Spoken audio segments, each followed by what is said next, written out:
Hello, and welcome to the special report. I'm your host, Areva Martin. Well, Trump, yes, the topic of discussion pretty much every day, all day. He is at it again. He deployed the National Guard to Washington, D.C., and signaled similar moves in cities like Oakland, Los Angeles, and Baltimore. Of course, these are all cities led by Black mayors. His rationale? He says it's chaos, rising crime, out of control urban centers. But here's the truth, the data tells a very different story. In fact, many of these cities are seeing declines in violent crime, record declines in violent crime.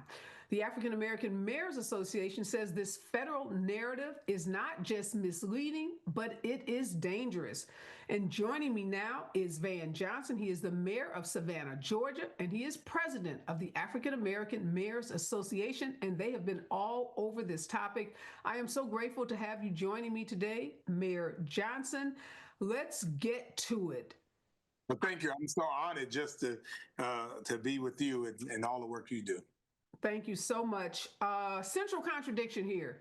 Trump is claiming that these cities, predominantly cities led by Black Democratic mayors, are quote unquote horribly run and in chaos. Yet the data shows decline in violent crime in most of these cities. In fact, there was a beautifully written piece on social media stating that Black mayors have had record declines in cities such as Chicago, Los Angeles, cities that typically maybe you see high rates of crime. So we have these contradictory narratives, lower crime rates in these cities, but yet a president who is insisting on this narrative that these cities are out of control, that they're dangerous, that they're chaotic. What do you make of these contradictory narratives?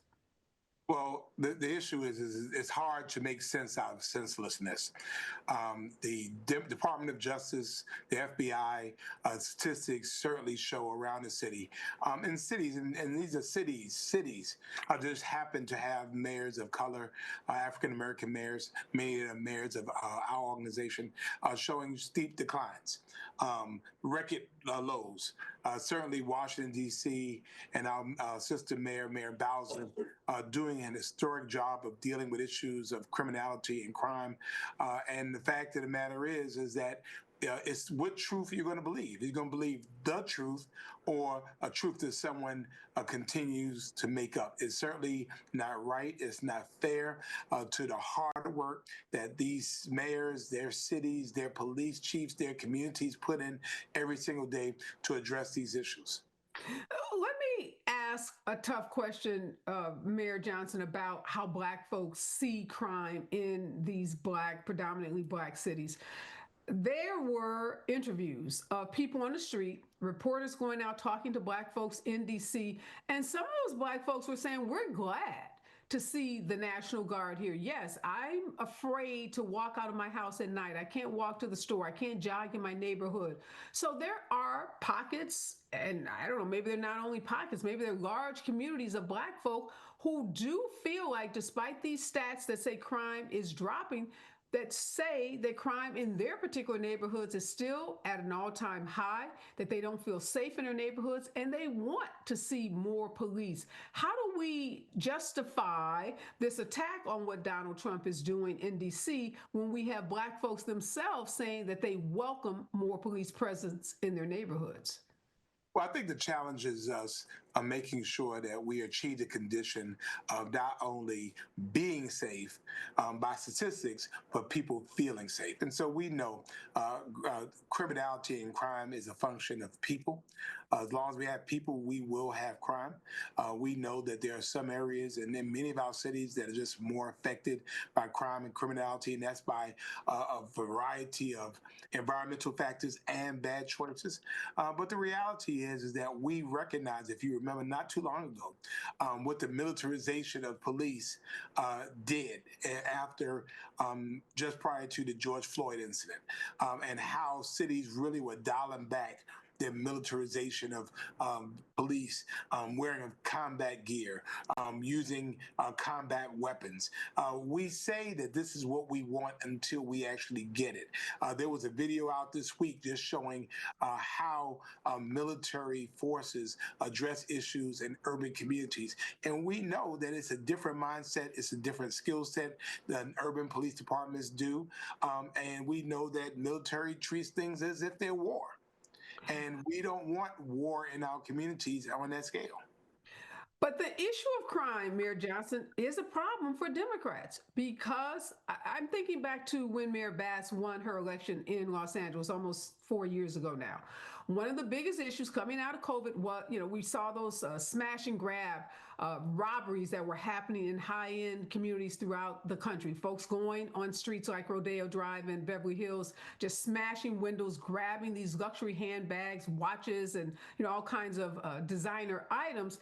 And you had white folks in Los Angeles saying that they were concerned that Karen Bass, Black woman, would not be, quote unquote, tough enough on crime.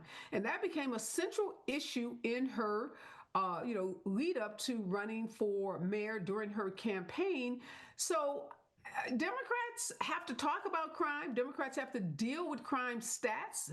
And Democrats have to deal with the fact that in Black neighborhoods, there are still high rates of crime, whether it's murders or robberies, carjackings. So, what's the narrative that's going to make folks in the Democratic Party feel good about crime, that Dems are taking it seriously, that they have a program, they have a plan, and that rejects what Donald Trump is doing, which is trying to militarize, the National Guard, federal militarize the National Guard in these cities? Well, in Savannah, where we've experienced good decreases in crime as well, it's important for us to do a couple of things. First of all, public safety is a public responsibility. It's not just police. We have to be able to create off-ramps for people who don't want to engage in criminal behavior. For the small few in many of our cities that are engaged in criminal behavior, we have to make sure we're absolutely clear that once they're arrested, they're turned over to a criminal justice system that penalizes them and then provides rehabilitative services. For us here in Savannah, the Savannah Police Department arrests. That's it. We turn them over to a county elected DA, to county elected judges, and oftentimes we see these folks turning right back around, right back in our communities. It's always very interesting to me that people, they don't want crime in their community until it's their son that's locked up. Then all of a sudden, you see, y'all being too hard on those boys. We can't have it both ways. And so for us, how do we police with dignity, respect, understanding that when I hear people say be tough on crime, we're not violating people's constitutional rights. We're not profiling people. We're not throwing guys down in the middle of the street with their face on the ground because we suspect them of doing that without probable cause. So I think we have to, and again, I think it's all about messaging. I think you're absolutely right. We have to be much better in our messaging about what the issue is, how we're addressing it, and what expectations are. We cannot just turn around and lock up every single person that we think they look like they're committing crime. I hear you. I hear you, Mayor Johnson, and I'm right there with you. But we know that message of being, quote unquote, tough in this era of Donald Trump, whether it's tough on the borders, tough on immigrants, tough on crime, that resonates with voters. And so when you have Democrats talking like you are sensibly about what crime is, and that it's not just about locking people up and putting more police on the streets. It's about addressing, the root cause of crime, providing more resources in terms of our schools, in terms of our communities, our healthcare system, all of those things that lead to crime. Folks don't want to hear that. Folks want and it's not just Black people committing crime. Oh, absolutely. But there is a narrative, but let's be clear, there is a narrative about this toughness that resonated with voters in this last presidential election. And I'm fearful in the 2026 election, this Donald Trump performative, send in the troops, lock up people is going to resonate. And I'm just asking, what are Democrats? You're the president of the Black Mayors Association. So Black mayors are playing a critical role leading into this midterm election that we're going to have next year. What's going to be the message from Dems on crime that's going to resonate with voters and counter the message that so far seems to be a winning narrative for Donald Trump on crime? Well, again, I think that the challenge for us is, first of all of our mayors in our association are not necessarily Democrats. So many of our mayors are nonpartisan, so we don't really get into that. But I am a member of the National Democratic Committee. Again, we have to be able to amplify what tough on crime means. It's funny, everybody wanted folks to be tough on immigration until we saw what that looked like, till we saw families separated from their children, until we saw people being run down in the street, till we see people being illegally and falsely arrested and deported. So I think, again, for us, and I'm not responsible for that narrative. I'm a mayor of a city that every single day I'm just making sure there's one less crime, because crime at any level should be unacceptable. And people just want to be safe, feel safe. They have the right to be safe, feel safe in their communities. And it's our responsibility to be able to get them there. On the bigger scale, the fact is that we have lost the simplistic messaging of saying the lie every day the same way, whether you're at the city council level or you're the president of the United States, saying it over and over and over and over and over again. And we numb people to the point where they take that as being fact. And so we have to, in a major way, be able to change that narrative by being able to talk about what tough on crime really means. And I agree with you. People see tough, they hear tough until they see what tough is. And tough is violating people's constitutional rights. Tough is people like Freddie Gray. Tough are these situations that I can't breathe. That's tough on crime. We don't want that. We don't want that, and we're not going to stand for that. Well, I'm waiting, and it's not an easy answer, and I didn't expect you have the complete answer. I don't have it, but we know that Donald Trump hits a nerve when he talks about immigration. He hits a nerve when he talks about crime, and that whether you're black or white, everybody wants to live in a safe neighborhood. Everybody wants to be able to go out and walk and jog and enjoy their neighborhood free of crime. So I'm going to keep watching this to see what the Democrats across this country, how they're going to respond to this, because one thing about sending federal troops into D.C. D.C. is not a state. It has very different rules. The president has, a level of control over D.C. that doesn't exist when you talk about other states. So, but what's going to prevent Mayor Johnson, Trump from sending troops into Chicago, into Baltimore, into LA, into Oakland, because he determines that these cities are crime ridden, that, crime is out of control, that it's chaotic, that it's unsafe. What are the mayors doing to prepare for what may be the sending of federal troops into some of these cities that exist in states that are governed by the Constitution? Well, I think Mayor Bowser, as you rightly noted, is under a very, very unique situation. The federal government can do her in ways that he can't necessarily do states. And cities within states, but we know that there is still a significant amount of damage that he can conduct. I'm always fascinated by the fact that why is it just has to be just cities that are run by black mayors? Why is that? When we have cities that are run by white mayors or other mayors that have higher rates of crime, but they are totally off the radar and not mentioned at all. Well, we know the reason, Mayor Johnson, is because it's all partisan politics. We know Donald and racial politics. Racist and partisan politics. He's on a retribution tour, and he's going after Democrats, and he's going after cities run by Democrats, particularly those run by black Democrats. So the answer is pretty straightforward. I mean, he doesn't make any bones about it. He's very transparent in his racism. One thing about Donald Trump is you see him coming a mile away. So how are mayors preparing for what may be, we saw him send in ICE. We saw him send in federal troops to support the ICE raids and detentions in Los Angeles. Is there any concern amongst the Black Mayors Association that he may try to send in troops, say for Chicago? Chicago has historically had some high rates of violent crime, particularly in black communities. What would Mayor, Brandon Johnson do in that case? Again, mayors every day, yeah, we're charged with solving problems. We're charged with being able to create the conditions to deal with crime. For us, our work doesn't change every single day, and we can't worry about what the big bad wolf is going to do. Come for us, come for us. But I think that we have shown, we're children of struggle. We have struggle in our DNA. We know what adversity is. We know what adversity looks like. We are well prepared and well positioned. We didn't get here because of any type of scholarship. We got into these seats by merit. We got in these seats because we've earned them. We've worked very, very hard and diligently in our communities, and we will protect our communities from all enemies, foreign and domestic, and we'll continue to be able to do that. Not only solving and addressing issues of criminality in our community, but being able to really improve the narrative and providing that storytelling and that communication, which we have to do a better job. We don't get the chance to go dancing in the end zone every year because crime is down in our communities, because we know that every single day we can go right back to it. A mass shooting totally changes that for us. So again, we have to continue to be strong. We have to continue to be courageous. We have to continue to speak truth to power. We have to continue to protect our citizens and let the president do what he may. We're here. I love that. And to that end, we're willing to partner.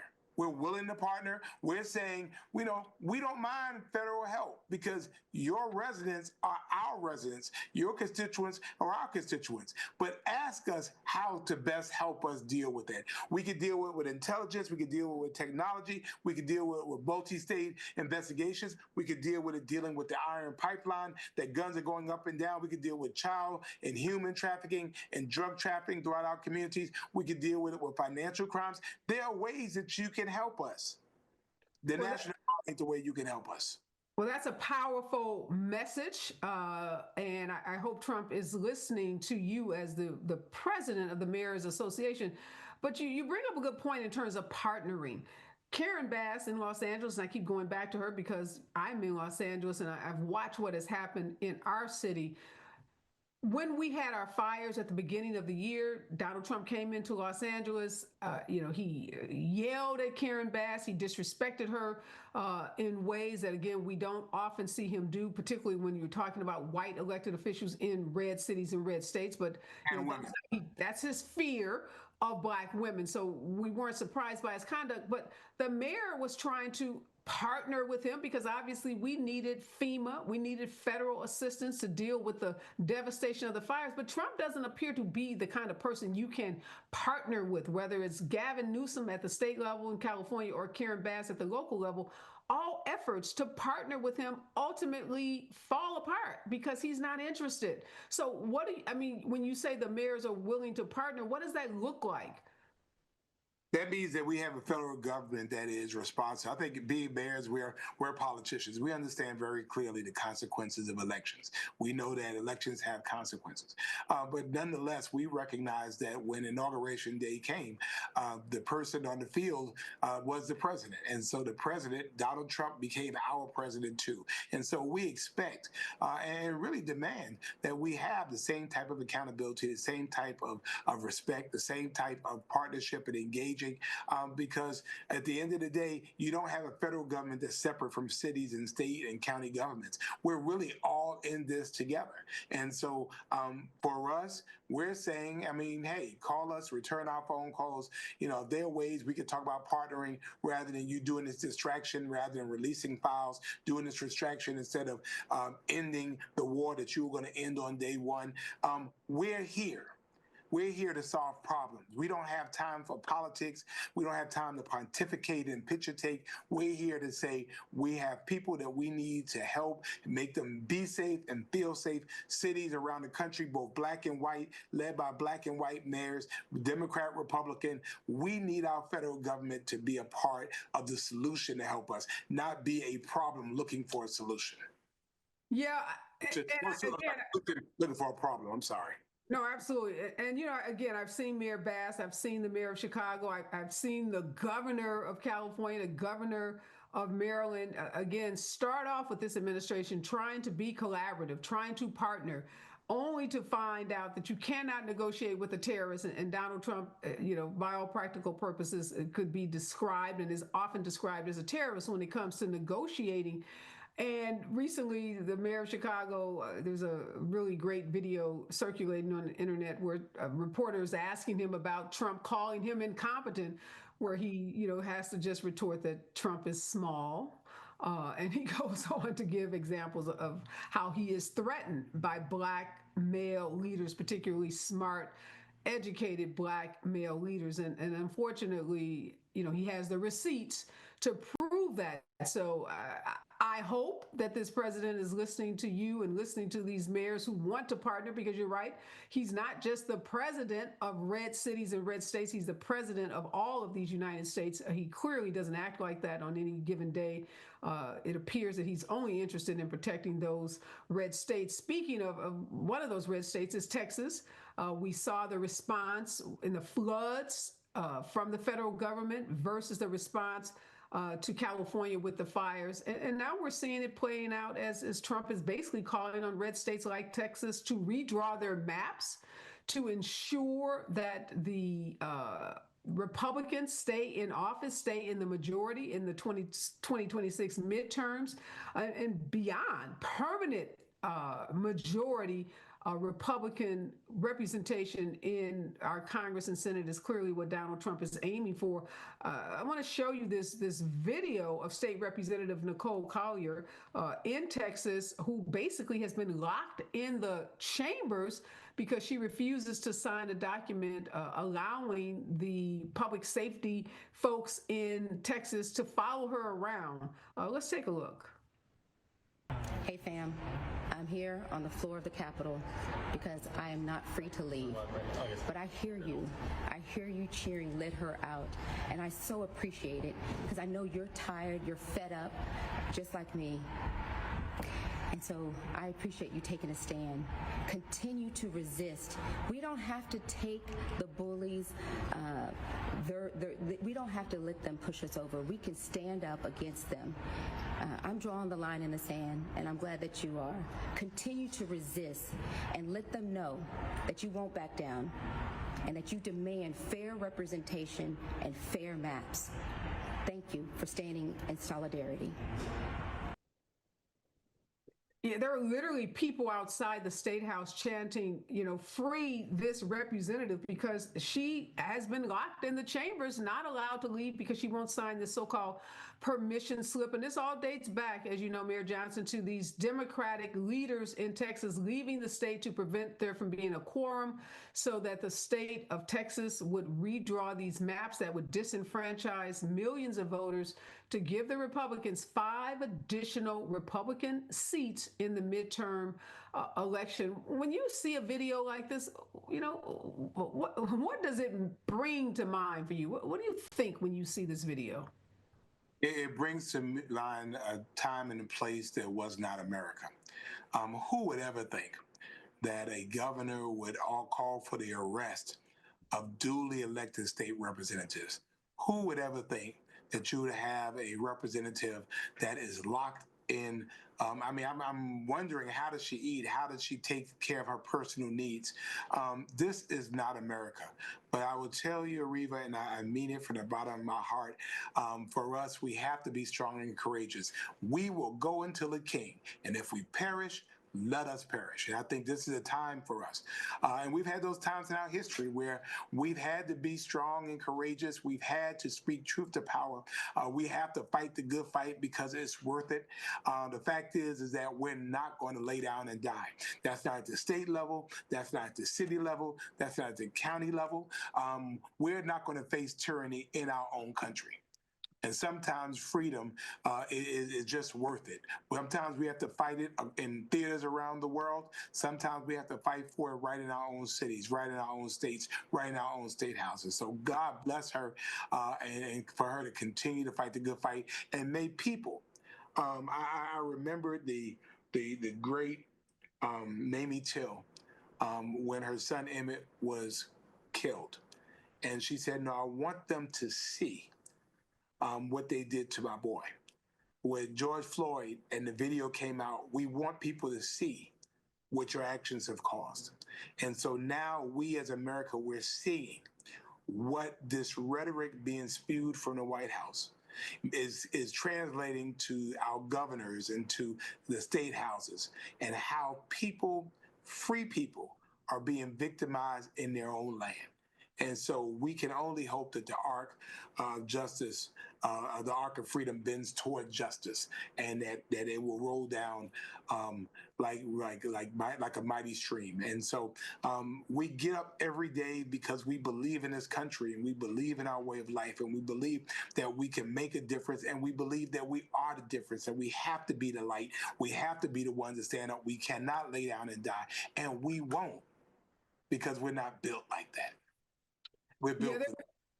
You raised such great points about this false imprisonment, let's just call it what it is, of this state representative. She actually had to sleep in this state house last night, and she is refusing to sign this permission slip again that would give the state public safety, arm of the government in Texas to follow her. And this is all about trying to force these Democrats to be present in the state house so a quorum can be declared, so that the Republicans that control the state house in Texas can vote to redistrict, gerrymander their maps to give Republicans in that state 5 additional seats, so that Republicans can have ultimate and permanent control of our House of Representatives. And, kudos to this state representative for standing up, for the bravery that she's showing, the courage that she is showing.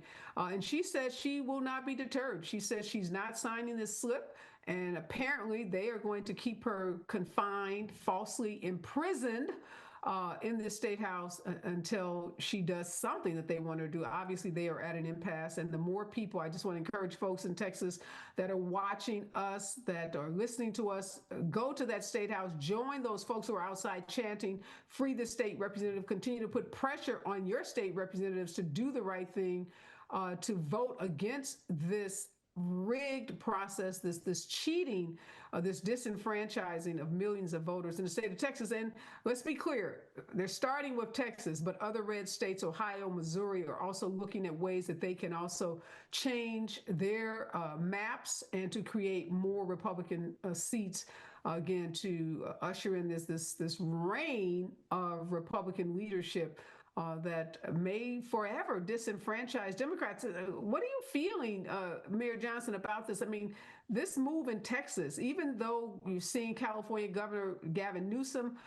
put on the ballot in November an initiative that would allow California to redraw its maps, but what we are hearing is that even if every Democratic governor, responded to what Texas is doing, that the way the math works, that Republicans will still have the greater number of seats that they can gerrymander. And it's true. I mean, it's akin to being in the middle of a baseball game that you're leading in, and then you change the rules in the middle of the game to try to ensure victory. We're also going to have to recognize that the Republican Party is not what it was. The Republican Party has been co-opted by something totally different, and we're going to need Republicans to be able to stand up and say, hey, I'm not going to be a part of this. This is absolutely wrong. We're going to need them to stand up in major ways. And that is around the country, that if you're silent about this, you're also complicit in this. And we need our residents across the country of all races, people of goodwill, people of faith, to hold these representatives accountable for the role that they played in this. I mean, this should never happen in America. I would have never thought this would happen in America, but it is 2025 in the United States of America, in Texas, and like you said, other states are talking about following suit, to be able to rig the game. What are we teaching our children about just straight up cheating? And we're going to do it because we can cheat. What are we saying about future generations? What example are we setting? You are in one of those red states. You're in Georgia. Is there any talk in your state from your governor about trying to redraw the maps to create more Republican seats in the state of Georgia? Well, fortunately for us, our governor, although a Republican, has resisted Donald Trump on multiple occasions. As you remember, Donald Trump went after him, and he was able to resist that. So, I mean, he's really shown himself to have an independent mind. I hope that Georgians recognize with two Democratic U.S. senators that, it's a different way here. Hopefully, we can show ourselves better than the state legislature in Texas. Hopefully, cooler heads will prevail in Georgia, and I trust that we will.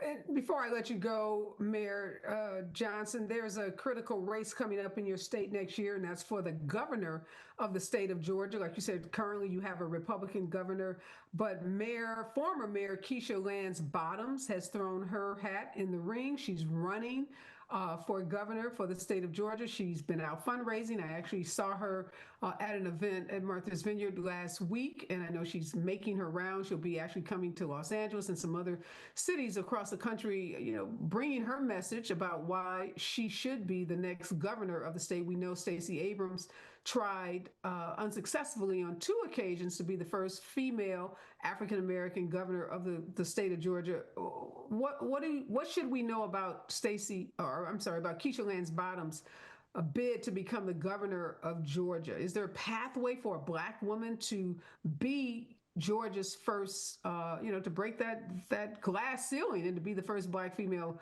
governor in that state? Well, Mayor Bottoms is actually in Savannah today. I just left her.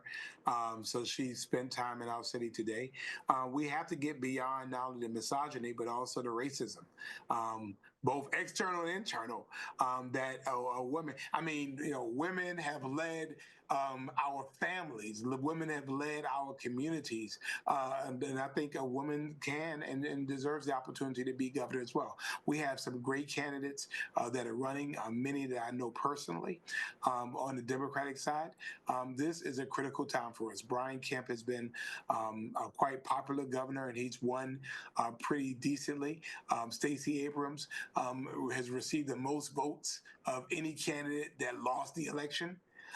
But through her efforts and through her advocacy, through her loss, she turned her pain into power, created a fair fight, which really propelled the wins of Senator Raphael Warnock, who's from Savannah, and Senator John Ossoff, and got Democrats elected throughout the state, and propelled Joe Biden and Kamala Harris to win Georgia. And so we need that type of mobilization. We know it happens.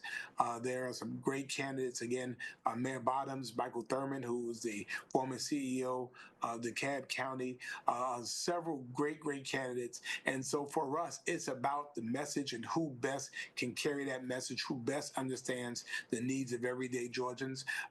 The person is going to be less willing to engage in national politics and really focus on local politics and the things that we face here every day. We just have Hurricane Aaron that's just passed a little bit east of us, but every year from June to December, we're concerned about what happens if we get hit by a Category 3 hurricane. Last year, we got hit by 2 hurricanes and a tropical storm. We deal with this. So how do we deal with resiliency in a real way when the President of the United States is talking about getting rid of FEMA in 2026? I mean, what are you talking about getting rid of FEMA 20 years after Hurricane Katrina? And really the lessons that we learned, we're going to throw those all away, and we're going to let states handle that ourselves. So we need to have a governor that understands that Medicaid needs to be expanded. Hospitalizations, rural hospitals are important here in this state. We can not only be the best city to be able to do business, but we have to be the best state in which to live. And so that comes from the state level. Well, we will definitely be watching that governor's race. As you said, there are obviously multiple candidates running in the primary to become the Democratic candidate. Is Kemp running again? Will he be the Republican that this Dem will face? He's term limited, so he's out after 8 years, and so he's the executive, which is why this is such a unique opportunity for Georgia really to determine what our future looks like. Wow, this is going to be a very interesting, I'm sure, high dollar race because we know Republicans are going after Ossoff, whose seat is also up for reelection. So all eyes will be on Georgia again, as all eyes were on Georgia in that 2020 election. Thank you so much, Mayor Johnson. Thank you for your leadership. Thank you for joining me today. This debate obviously isn't just about crime. It's not about crime statistics. It's not about the federalization of troops in our cities. It's really about the heart and soul of this country, and what are we going to, as you said, tell our children, show our children about what we did in this moment, this urgent moment when everything that we have fought for so many decades is on the table. And we have a president that's dead set on rolling back so many of the rights that our ancestors, that our pioneers in the civil rights movement fought for, many of those fights taking place in the great state of Georgia. So we are really grateful to have your leadership for this moment, needed more so than ever. So we'll continue to talk with you. We'd love to have you back as we watch what happens around these so-called, these takeovers, I'll call it, of our cities run by Black mayors by this president. Again, and all of you who are watching, real safety, as you know, comes from the community. It comes from communities coming together. It comes from the programs that are so important for children in our community. It doesn't come because we have more federal troops on streets in our cities, because leadership is about solution, not scare tactics. And this president is made his whole career about being performative and about, stoking fears in people around this country. We don't need that kind of fear. We don't need that kind of leadership. We need facts. We need compassion. We need real leaders in this moment. And obviously, Black mayors are playing their part. And now I always ask my listeners and my viewers, what are you doing? How are you fighting for our democracy, fighting for folks in disenfranchised communities, fighting for the underserved, fighting for those that don't have a voice, because we all have a part to play. I'm Areva Martin, and thank you for watching the Special Report. If you want more information about the Special Report, follow me across all social platforms at Areva Martin. Subscribe to my YouTube page and share the Special Report. Calling all BIPOC college students, recent college graduates, and clinicians. Here's my story about CORE, a unique workforce development program that is changing lives. My brother is the most caring person you'll ever meet. With his autism diagnosis, my family had to fight to make sure that the resources he deserved were available. That's why my goal has always been to help children with developmental disabilities and give them chances my brother may have missed. So when I heard about the CORE Fellowship, I knew immediately it was for me. The fellowship opens doors for myself and others like me. They offer training, a stipend while you're learning, job placement, and they'll pay up to $10,000 of my student loan debt. The CORE Fellowship is going to allow me to achieve my life's purpose. They care about me, so I can care about others, like my brother. Visit the website to learn more about the CORE Fellowship. Discover your core passion, your power, and your purpose. Apply today.